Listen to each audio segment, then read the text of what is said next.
کی تاریخ حضرت حسین ابن علی کی شہادت کے واقعے سے نہیں ہے. یہ عاشورہ محرم اللہ رب العالمین کے نزدیک بہت پرانا دن ہے اور بہت عظمت والا دن ہے، اور انبیاء سابقین کی غلبے اور نصرت کی تاریخ اس سے جڑی ہوئی ہے. لہذا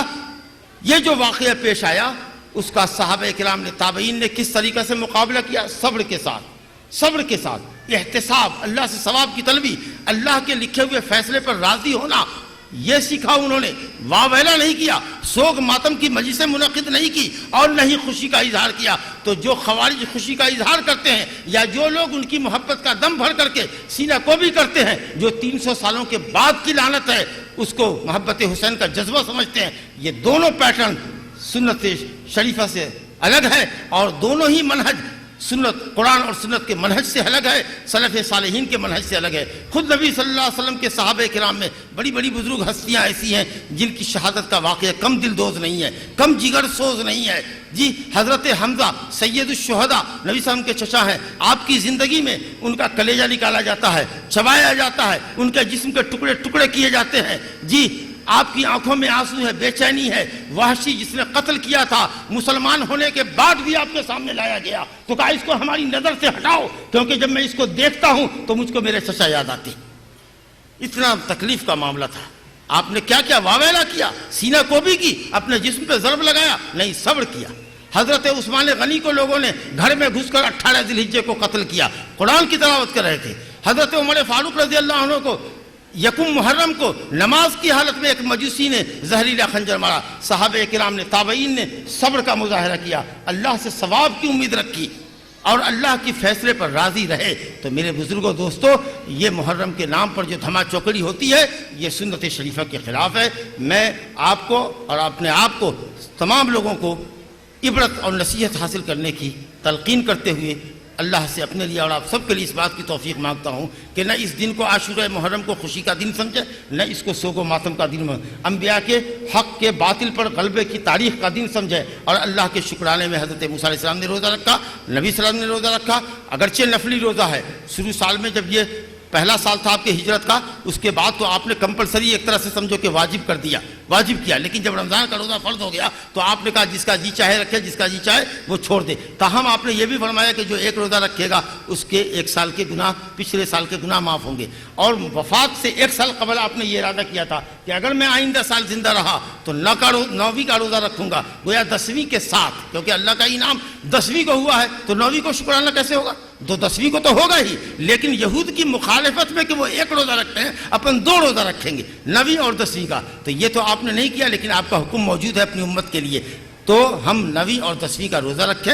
یہی اس مہینے کا احترام ہے. اور ہجرت کے اس واقعے کو یاد کریں جو ہجرت اسلام کی سربلندی کے لیے ہوئی تھی، اسلام کے غلبے کے لیے ہوئی تھی. تو غلبہ اسلام کے لیے، نصرت حق کے لیے، کتاب و سنت کی دعوت کو پھیلانے کے لیے اور اللہ کی توحید کا جھنڈا لہرانے کے لیے اگر ہم کو ہمارے گھر سے جانا پڑے، ہم کو ہمارے مال سے دور جانا پڑے، ہم کو ہماری جان کا نذرانہ پیش کرنا چاہے کی ضرورت پیش آئے، تو ہم کو یہ ہجرت کا موقع اور ہجرت کا یہ سفر ہم کو یہ پیغام دیتا ہے کہ اللہ کے دین کی نصرت و حمایت کے لیے اور نشر و اشاعت کے لیے ہم کو تن من دھن سے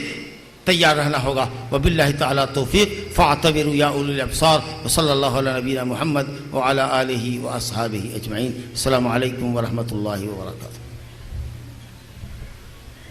جزاک اللہ احسن الجزا. بڑی دیر سے ہم لوگ فضیلت الشیخ اشفاق سلفی مدنی حفظہ اللہ کی زبانی یوم عاشورہ اور مسلمانوں کے عنوان پر خطاب سن رہے تھے.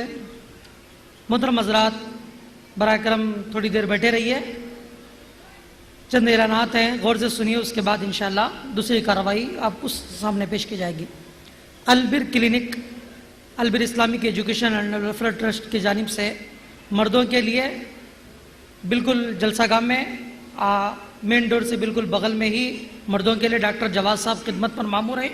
اگر کسی صاحب کو کوئی دوا چاہیے تو وہاں رجوع کر لیں. اور اسی طرح خواتین میں البر کلینک موجود ہے، ڈاکٹر سمیہ جواد یہ باقاعدہ خواتین میں موجود ہیں. اگر خواتین میں اگر کسی طرح کی ضرورت ہو دوائی وغیرہ تو وہاں رجوع کر لیں. اسی طرح انشاءاللہ جب نماز ظہر انشاءاللہ اب ہم لوگ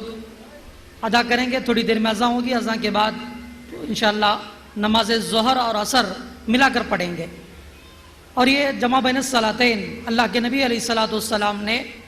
بغیر خوف کے، بغیر بارش اور بغیر سفر کے بھی اللہ کے نبی علیہ الصلوۃ والسلام نے جمع بنے صلاۃ ادا کی ہے۔ اسی سنت کے مطابق انشاءاللہ اس اجلاس گاہ اور اجتماع کی مناسبت سے نماز ظہر اور عصر ملا کر ادا کی جائے گی۔ خواتین بھی اس کا خاص خیال رکھیں۔ اور نماز ادا کرنے والے بازو بالکل اسٹیج کے بالکل پیچھے جانب والے حصے میں نماز ادا کرنے کا انتظام کیا گیا ہے۔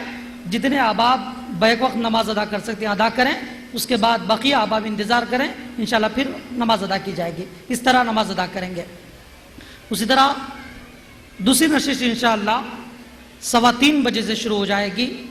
اور اس سے پہلے تمام احباب اپنی اپنی ضرورتوں سے فارغ ہو جائیں۔ مردوں کے لیے باقاعدہ اسٹیج کے پیچھے کھانے کا انتظام کیا گیا ہے، اور کھانے کا اسی طرح عورتوں کے لیے بھی باقاعدہ اسٹیج کے پیچھے ہی والے حصے میں خواتین کے لیے انتظام کیا گیا ہے۔ اور کھانے کے لیے رضاکار احباب خاص خیال رکھیں اور پورے سنت کے مطابق کھانا ادا کریں، اور باقاعدہ وَيُسِرْنَ عَلَىٰ أَنفُسِهِمْ وَلَوْ كَانَ بِهِمْ خَصَاصَةٌ ایک دوسرے پر ترجیح دینے کی کوشش کریں۔ اور اسی طرح انشاءاللہ جس طرح اب ہم نے پوری خاموشی کے ساتھ فضیلت الشیخ اشفاق سلفی حفظہ اللہ کی زبانی خطاب سن رہے تھے، اسی طرح منہج سلف کیا ہے، بعد نماز مغرب انشاءاللہ شیخ کا دوبارہ خطاب ہوگا۔ آپ حضرات سے گزارش ہے کہ باقاعدہ پوری نشست اور باقاعدہ مغرب تک اجتماع کے آخر تک وقت دیتے ہوئے خاموشی کا اظہار کریں۔ انشاءاللہ دوسری نشست انشاءاللہ بلا تاخیر 3:15 بجے سے شروع ہو جائے گی۔ السلام علیکم ورحمۃ اللہ وبرکاتہ۔ السلام علیکم ورحمۃ اللہ وبرکاتہ۔ إن الحمد لله نحمده ونستعين ونستغفر ونعوذ بالله من شرور أنفسنا ومن سيئات أعمالنا من يهده الله فلا مضل له ومن يضلل فلا هادي له وأشهد أن لا إله إلا الله وحده لا شريك له وأشهد أن محمدا عبده ورسوله يا أيها الذين آمنوا اتقوا الله حق تقاته ولا تموتن إلا وأنتم مسلمون يا أيها الناس اتقوا ربكم الذي خلقكم من نفس واحدة وخلق منها زوجها وبث منهما رجالا كثيرا ونساء واتقوا الله الذي تساءلون به والأرحام إن الله كان عليكم رقيبا يا أيها الذين آمنوا اتقوا الله وقولوا قولا سديدا يصلح لكم أعمالكم ويغفر لكم ذنوبكم ومن يطع الله ورسوله فقد فاز فوزا عظيما أما بعد فإن أصدق الحديث كتاب الله وأحسن الهدي هدي محمد صلى الله عليه وسلم وشر الأمور محدثاتها وكل محدثة بدعة وكل بدعة ضلالة وكل ضلالة في النار فأعوذ بالله السميع العليم من الشيطان الرجيم من همزه ونفخه ونفثه بسم الله الرحمن الرحيم فإن آمنوا بمثل ما آمنتم به فقد اهتدوا وقال تعالى في سورة أخرى أعوذ بالله من الشيطان الرجيم ومن يشاقق الرسول من بعد ما تبين له الهدى ويتبع غير سبيل المؤمنين نوله ما تولى ونصله جهنم وساءت مصيرا وقال رسول الله صلى الله عليه وسلم لا تسبوا أصحابي فوالذي نفسي بيده لو أن أحدكم أنفق مثل أحد ذهبا ما بلغ مد أحدهم ولا نصيفه متفق عليه وقال رسول الله صلى الله عليه وسلم في رواية أخرى من سب أصحابي فعليه لعنة الله والملائكة والناس أجمعين رواه الطبراني۔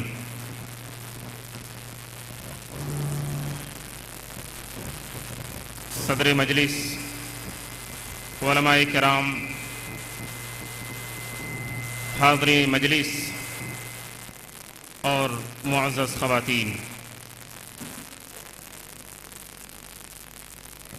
آج کے اس ایک عظیم الشان کانفرنس میں اور اس کی دوسری نشست میں مجھے جس موضوع پر خطاب کرنے کے لیے مکلف کیا گیا ہے وہ نہایت اہم اور حساس ہے، اور اس موضوع پر گہرائی کے ساتھ پڑھنا سننا اور بغیر جذباتی ہوئے اپنے دلوں کے اندر اس کی گہرائی اور اس موضوع سے متعلق پختگی پیدا کرنا ہمارے ایمان کی سلامتی اور عقیدے کی درستگی کے لیے لازم اور ضروری ہے، اور وہ یہ ہے کہ جماعت اہل حدیث کا موقف اور نظریہ صحابہ کرام رضی اللہ عنہم اجمعین کے بارے میں کیا ہے۔ ہم صحابہ کرام رضی اللہ عنہم اجمعین کی مقدس ترین جماعت کو کس نگاہ سے دیکھتے ہیں، اور ہماری نگاہوں میں ان کا کیا مقام و مرتبہ ہے۔ اور قبل اس کے کہ میں اس موضوع پر کچھ کہوں، ایک جملے میں کہہ دوں کہ شریعت، محمد رسول اللہ صلی اللہ علیہ وسلم کی حدیثیں اور اللہ کے نبی کی حدیثوں سے پہلے اللہ عز و جل کا کلام، یہ دونوں مل کر کے صحابہ کرام رضی اللہ عنہم اجمعین کی جماعت کے بارے میں جو عظیم ترین موقف رکھتی ہے، وہی موقف جماعت اہل حدیث کا ہے، کیونکہ جماعت اہل حدیث کی بنیادیں انہی دونوں چیزوں پر قائم ہے۔ لہذا ہمارا منہج، ہمارا طریقہ، ہماری سوچ، ہماری ہر چیز کتاب و سنت سے ہی مل کر رہے گی اور کتاب و سنت پر ہی مشتمل ہوگی۔ سب سے پہلے ہم دیکھتے ہیں کہ صحابی کسے کہتے ہیں۔ علامہ ابن حجر رحمہ اللہ نے الاصابہ فی معرفت الصحابہ کے اندر صحابی کی جو تعریف کی ہے وہ سب سے جامع اور مانے۔ وہ لکھتے ہیں من لقی النبی صلی اللہ علیہ وسلم مؤمنا به ومات علی الاسلام۔ یہ مختصر اور جامع ترین تعریف صحابی کی، اور اس جامع ترین تعریف سے صحابی کی پوری وضاحت ہو جاتی ہے، اور صحابی کا معنی مفہوم پورے طور پر ہمارے سامنے کھل کر آ جاتا ہے۔ یعنی جو آدمی رسول اللہ صلی اللہ علیہ وسلم سے ایمان کی حالت میں ملاقات کیا ہو، جس کسی نے بھی اللہ کے نبی سے ملاقات کی ہو ایمان کی حالت میں، وَمَاتَ عَلَى الْإِسْلَامِ، اور اسلام پر ہی اس کی وفات ہوئی ہو، تو ایسے شخص کو ہم صحابی کہتے ہیں، اور ہم نہایت ادب کے ساتھ رضی اللہ عنہ کا استعمال کرتے ہیں، اور رضی اللہ عنہ کے ذریعے بھی ہم اپنے عقیدے کا اظہار کرتے ہیں صحابہ کرام رضی اللہ عنہ مجمعین کے بارے میں۔ اس تعریف کے حوالے سے یہ بات ثابت ہوتی ہے کہ ہر وہ صحابی جنہیں نبی صلی اللہ علیہ وسلم سے ملاقات کا شرف حاصل ہوا ہے ایمان کی حالت میں، اور ان کی وفات بھی ایمان پر ہی ہوئی ہے، تو وہ صحابی ہیں، خواہ وہ اللہ کے نبی صلی اللہ علیہ وسلم کی صحبت انہیں زیادہ نصیب ہوئی ہو یا کم۔ اور ایسے ہی حدیث کو کوئی صحابی زیادہ روایت کریں یا بعض وہ صحابی جو نبی کی سنتوں کی روایت کرنے میں ان کی تعداد کم ہو یا کم حدیثوں کو روایت کر رہے ہوں، اس سے کوئی مطلب نہیں، وہ صحابی ہیں۔ انہوں نے اللہ کے نبی کے ساتھ جنگ میں شرکت کی ہو یا نہ کی ہو، اور ایسے ہی نبی صلی اللہ علیہ وسلم کو انہوں نے دیکھا ہو یا آنکھوں میں بینائی نہ ہونے کی وجہ سے نہ دیکھا ہو، لیکن ان کی ملاقات اللہ کے نبی سے ایمان کی حالت میں ہوئی ہے اور ان کی وفات بھی اسلام پر ہوئی ہے، تو ہماری نگاہ میں وہ صحابی ہیں رضی اللہ عنہ مجمعین۔ اللہ عز و جل نے رسول اللہ صلی اللہ علیہ وسلم کہ مقدس ترین صحابہ کو کن الفاظ میں یاد کیا ہے، اور صحابہ کے مقام و مرتبے کو اور ان کی عظمت کو اللہ نے کیسے چار چاند لگایا ہے، ان کی فضیلت کو بیان کرتے ہوئے سورہ توبہ کے حوالے سے ہم سنیں۔ اللہ عز و جل کہتے ہیں والسابقون الاولون من المہاجرین والانصار والذین اتبعوهم باحسان رضی اللہ عنہم ورضوا عنہ وأعد لهم جنات تجري تحتها الأنهار خالدين فيها أبدا ذلك الفوز العظيم۔ سورہ توبہ کی 100 نمبر کی آیت میں اللہ عز و جل نے 3 قسم کے لوگوں کا ذکر کیا ہے۔ والسابقون الاولون من المہاجرین والانصار، کہ مہاجرین اور انصار میں سے سبقت کرنے والے لوگ، ہجرت کرنے میں مہاجرین کی جانب سے، اور انصار میں مہاجرین کی مدد کرنے کے معاملے میں سبقت کرنے والے لوگ، والذین اتبعوہم بإحسان، اور وہ لوگ کہ جنہوں نے ان سابقون اولین مہاجرین اور انصار کی اتباع اور پیروی کی احسان کے ساتھ، والذین اتبعوہم باحسان، ان کی پیروی اور ان کی اتباع کرنے میں ان کے یہاں کوئی چور دروازہ نہیں تھا، اور چور دروازہ نہیں ہے، نہایت خلوص کے ساتھ اور کھلے دل سے انہوں نے رسول اللہ صلی اللہ علیہ وسلم کے ان جانثار صحابہ کرام رضی اللہ عنہم اجمعین کے نقش قدم پر چلنا اپنے لیے ایمان کا حصہ سمجھا ہو۔ یہ لوگ رضی اللہ عنہم ورضوا عنہ، ایسے لوگوں سے اللہ تبارک و تعالی راضی اور خوش ہو چکے ہیں، اور یہ لوگ بھی اپنے رب سے راضی اور خوش ہو چکے ہیں۔ وَأَعَدَّ لَهُمْ جَنَّاتٍ تَجْرِي تَحْتَهَا الْأَنْهَارُ خَالِدِينَ فِيهَا أَبَدًا، اور اللہ نے ان لوگوں کے لیے بہترین جنتیں تیار کر رکھی ہیں کہ جن میں یہ ہمیشہ ہمیشہ رہیں گے۔ ذَلِكَ الْفَوْزُ الْعَظِيمُ، اور یہی سب سے بڑی کامیابی ہے۔ ہم دیکھتے ہیں کہ اس آیت میں اللہ عز و جل نے ان مہاجرین کی سب سے پہلے تعریف کی جنہوں نے ہجرت کرنے میں سبقت کی اور اللہ اور اس کے رسول کی خاطر اپنا جان و مال، اپنی ساری چیزوں کو قربان کرتے ہوئے رسول اللہ صلی اللہ علیہ وسلم کی صدا پر یا اللہ کے حکم پر لبیک کہتے ہوئے اپنی ساری چیزوں کو چھوڑتے ہوئے نکل گئے اور اللہ کی راہ میں ہجرت کر گئے۔ صحابہ کی وہ جماعت جنہوں نے سب سے پہلے حبش کی طرف ہجرت کی، پھر صحابہ کی وہ بڑی جماعت جنہوں نے مدینہ المنورہ کی طرف ہجرت کی۔ تو یہ ہجرت کرنے میں جو سب سے پہلے آگے آئے صحابہ کی اس جماعت کو اللہ رب العالمین نے مقام و مرتبے میں سب سے پہلے نمبر پر بیان کیا۔ پھر اس کے بعد انصار کو اللہ عز و جل نے دوسرے نمبر پر ذکر کیا کہ وہ انصار جنہوں نے فوری طور پر مہاجرین کی مدد کے لیے آگے آئے اور اپنی ہر ایک چیز میں انہوں نے حصہ در حصہ کر دیا، یہاں تک کہ اپنی جائیداد اور پراپرٹی کے ساتھ ساتھ وہ انصار صحابہ کی جن کے پاس 2 بیویاں تھیں، انہوں نے اپنی ایک بیوی کو طلاق دے کر کے عدت گزار لینے کے بعد اپنے مہاجر بھائی سے یہ بات کھلے لفظوں میں کہہ دی کہ آپ میری اس بیوی سے بھی نکاح کر لیں۔ اللہ نے ان انصار صحابہ کرام کو دوسرے نمبر پر ان کے مقام و مرتبے کو بیان کیا۔ پھر اس کے بعد تیسرے نمبر پر اللہ عز و جل ذکر کرتے ہیں ان لوگوں کا کہ جنہوں نے اخلاص کے ساتھ ان مہاجرین اور انصار کی پیروی کی اور ان کے نقش قدم پر چلے۔ یہ مہاجرین اور انصار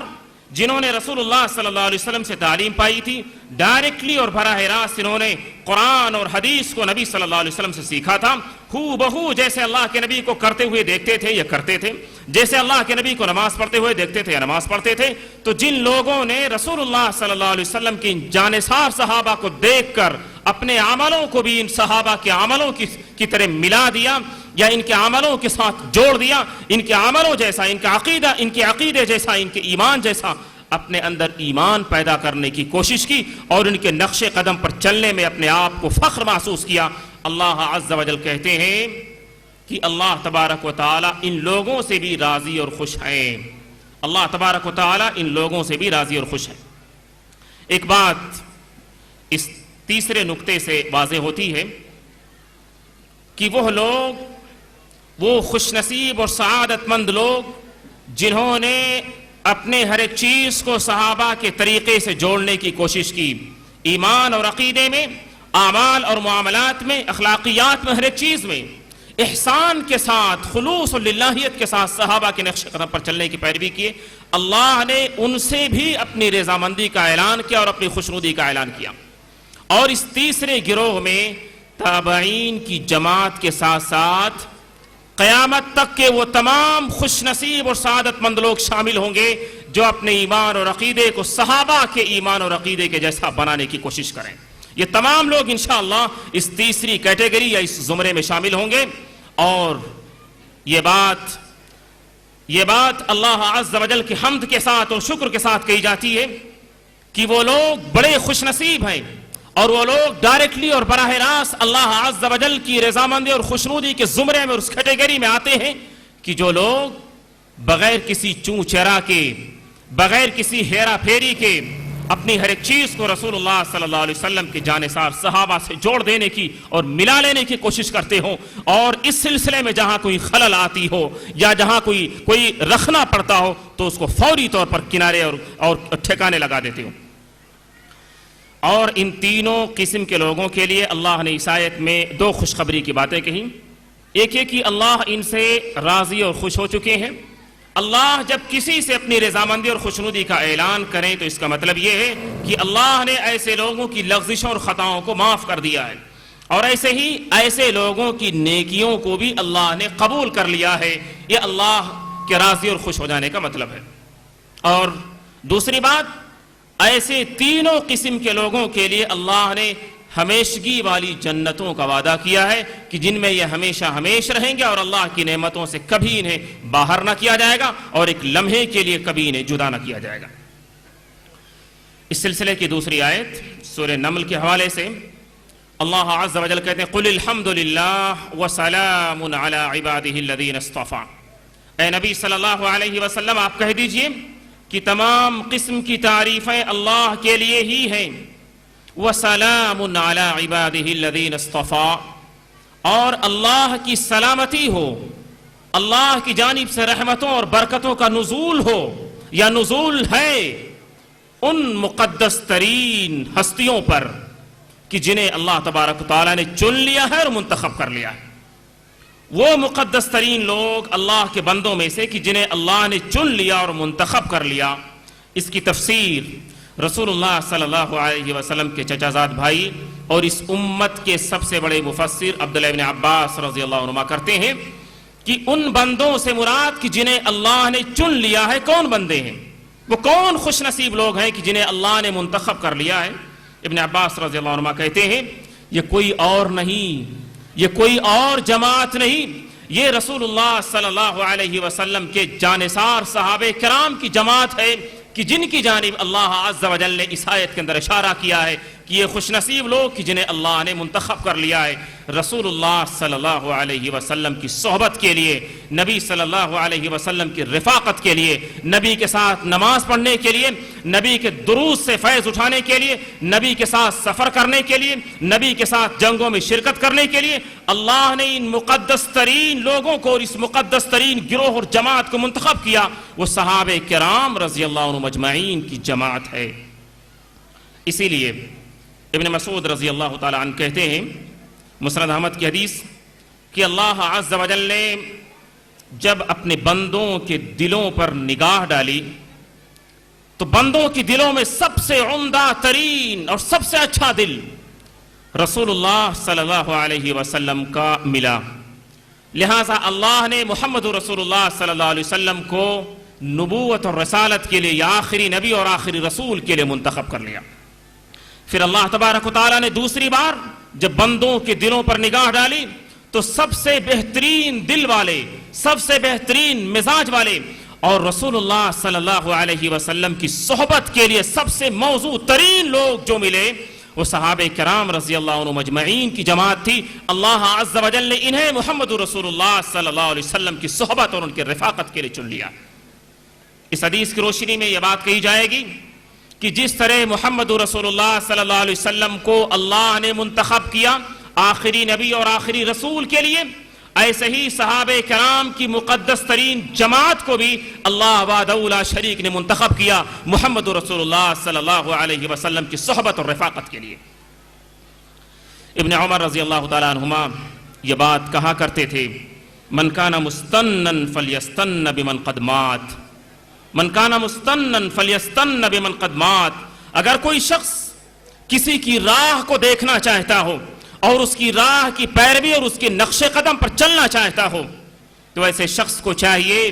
کہ ان مقدس ترین لوگوں کی طرف یا اس بہترین جماعت کی طرف دیکھے کہ جو اس دنیا سے رخصت ہو چکے ہیں، جو اس دنیا سے جا چکے ہیں. اولئک اصحاب محمد صلی اللہ علیہ وسلم. اور یہ کوئی اور لوگ نہیں، یہ کوئی اور جماعت، کوئی اور گروہ نہیں، یہ محمد رسول اللہ صلی اللہ علیہ وسلم کے اصحاب کی جماعت ہے. کانوا خیر الامہ،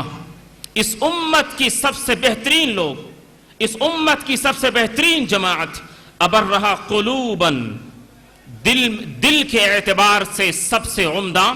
وَأَعْمَقَهَا عِلْمًا، علم میں سب سے گہرے. وَأَقَلَّهَا تَكَلُّفًا، اور تکلف اور تصنع کے اعتبار سے سب سے کم. یہ تمام خوبیاں محمد رسول اللہ صلی اللہ علیہ وسلم کے اصحاب میں ہیں جس شخص کو کوئی راہ دیکھنا ہو، جس شخص کو کسی کی پیروی کرنی ہو، کسی کے نقش قدم کے مطابق چلنا ہو، تو ایسے شخص کو انہی بہترین اور پاکیزہ لوگوں کی طرف دیکھنی چاہیے۔ اختارہم اللہ لصحبت نبی و نقل دینی، کہ جنہیں اللہ وحدہ لا شریک نے محمد رسول اللہ صلی اللہ علیہ وسلم کی صحبت کے لیے منتخب کیا، نبی صلی اللہ علیہ وسلم کے دین کو دوسروں تک پہنچانے کے لیے منتخب کیا۔ فَتَشَبَّهُوا بِأَخْلَاقِهِمْ وَتَرَائِقِهِمْ فَهُمْ أَصْحَابُ محمد صلی اللہ علیہ وسلم۔ لہٰذا ہم میں سے ہر ایک شخص کو چاہیے کہ محمد رسول اللہ صلی اللہ علیہ وسلم کے اصحاب کے اخلاق جیسا اپنے اندر اخلاق پیدا کریں، ان کے طریقوں جیسا اپنے اندر طریقے پیدا کریں۔ اور کانوا علی الہدی المستقیم، وہ سب کے سب صراط مستقیم پر تھے، وہ سب کے سب سچی اور سیدھی راہ پر گامزن تھے، کہ جس راہ پر ان کے نبی اور ان کے استاذ، کہ جنہیں ان صحابہ کرام کی مقدس ترین جماعت نے اپنی بہترین آنکھوں سے دیکھا، کہ جنہیں ان مقدس ترین جماعت کے لوگوں نے محمد رسول اللہ صلی اللہ علیہ وسلم کی حدیثوں کو اپنے کانوں سے سنا، تو ایسے لوگ صراط مستقیم پر ہیں، اور ایسے لوگ اسی راہ پر قائم ہیں اور اسی راہ پر مرتے دم تک قائم تھے، کہ جس راہ پر ان کے نبی، ان کے مربی اور ایسے ہی ان کے مزکی محمد رسول اللہ صلی اللہ علیہ وسلم نے انہیں چھوڑا ہے۔ صحابہ کرام رضی اللہ عنہم اجمعین کی یہ جماعت کتاب و سنت کی روشنی میں اتنے بلند ترین مقام و مرتبے پر کیسے فائز ہوئی اور کیوں کر فائز ہوئی؟ ان کے اندر کون سی کوالٹیز اور صفات تھیں کہ جن کی بنیادوں پر اللہ وحدہ لا شریک نے ان کے مقام و مرتبے کو 7ویں آسمان سے بیان کیا؟ قرآن کریم کے اندر آیات پر آیات اتاری، اللہ نے صحابہ کرام رضی اللہ عنہم اجمعین کی خوبی، ان کی فضیلت اور ان کے مقام و مرتبے کے سلسلے میں ہم دیکھتے ہیں کہ صحابہ کرام نے محمد رسول اللہ صلی اللہ علیہ وسلم کی اتباع اور پیروی کی، اور اللہ کے نبی کا جو ساتھ نبھایا، اس روئے زمین کی تاریخ میں، انسانوں کی تاریخ میں کوئی جماعت ایسی نہیں پیدا ہوئی تھی کہ جس جماعت نے اپنے کسی رہبر کی، اپنے کسی نبی کی اس اعلیٰ ترین انداز میں اتباع اور پیروی کی ہو، کہ جس اعلیٰ ترین انداز میں صحابہ کرام نے محمد رسول اللہ صلی اللہ علیہ وسلم کی پیروی کی اور دل و جان سے چاہا، ہر ایک چیز کو نچھاور کیا، ہر ایک چیز کو قربان کیا۔ محمد رسول اللہ صلی اللہ علیہ وسلم کا ایک ادنا سا اشارہ ہو، ہر صحابی وہاں جان دینے کے لیے تیار، اپنی جان قربان کرنے کے لیے تیار، ہر ایک چیز کو بہا دینے کے لیے تیار۔ اور اس بات کی شہادت صحابہ کرام کی جو محبت اور الفت تھی اللہ کے نبی سے، اور پیروی اور اتباع کا جو جذبہ تھا، وہ ہمیں کتاب و سنت سے تو وہ چیز ملتی ہی ہے جو ہمارے لیے بس ہے۔ دشمنان اسلام نے بھی اس بات کی شہادت دی، دشمنان اسلام نے بھی اس بات کی شہادت دی کہ اس روئے زمین پر صحابہ جیسی کوئی جماعت نہ دیکھی گئی، صحابہ جیسے کوئی اور لوگ نہ دیکھے گئے کہ جنہوں نے اپنے ہادی اور اپنے رہبر اور رہنما کی اس اعلیٰ ترین انداز میں اتباع اور پیروی کی ہو، کہ جس اعلیٰ ترین انداز میں صحابہ نے نبی صلی اللہ علیہ وسلم کی۔ اللہ کہتے ہیں لَقَدْ تَابَ اللَّهُ عَلَى النَّبِيِّ وَالْمُهَاجِرِينَ وَالْأَنصَارِ الَّذِينَ اتَّبَعُوهُ فِي سَاعَةِ الْعُسْرَةِ۔ ہمیں دیکھنے میں یوں ملتا ہے، ہماری حالتیں یہ ہیں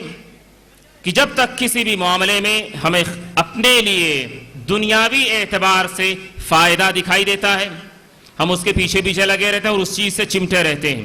لیکن جہاں کہیں ہمارے ساتھ کوئی تکلیف اور پریشانی کی بات آئی، جہاں ہمیں دکھ اور مصیبتیں اٹھانے کی گھڑی آئی، جہاں ہمارے لیے قربانی دینے کی بات آئی، اچھوں کے قدم ڈگمگاتے ہیں، اور ان کی استقامت اور ان کا خلوص وہاں جواب دے جاتا ہے۔ ہم دیکھتے ہیں صحابہ کرام رضی اللہ عنہم اجمعین کی مقدس ترین جماعت کو، کہ جنہوں نے رسول اللہ صلی اللہ علیہ وسلم کا ساتھ کتنی تنگی اور مشکل کے مرحلے میں بھی دیا، اور کسی بھی گھڑی میں بھی ہمارے نبی کو یکا و تنہا نہ چھوڑا۔ اس بات کی گواہی اللہ عز و جل اپنے کلام میں دیتے ہیں سورہ توبہ کی آیت کی روشنی میں، کہ یقیناً اللہ تبارک و تعالی نے نبی صلی اللہ علیہ وسلم کے ان صحابہ کرام کے توبہ کو قبول کر لیا، ان مہاجرین اور انصار کی فریاد کو سن لی کہ جنہوں نے اللہ کے نبی صلی اللہ علیہ وسلم کی پیروی کی ہے تنگی کے لمحے میں، فی ساعت العسرہ، مصیبت کی گھڑی میں اور دکھ کے وقت میں، ان لوگوں کی توبہ کو اور ایسے نیک سیرت، ایسے مخلصین اور ایسے سعادت مند مہاجرین اور انصار کے توبہ کی قبولیت کی بشارت اللہ قرآن میں سناتے ہیں، جو رہتی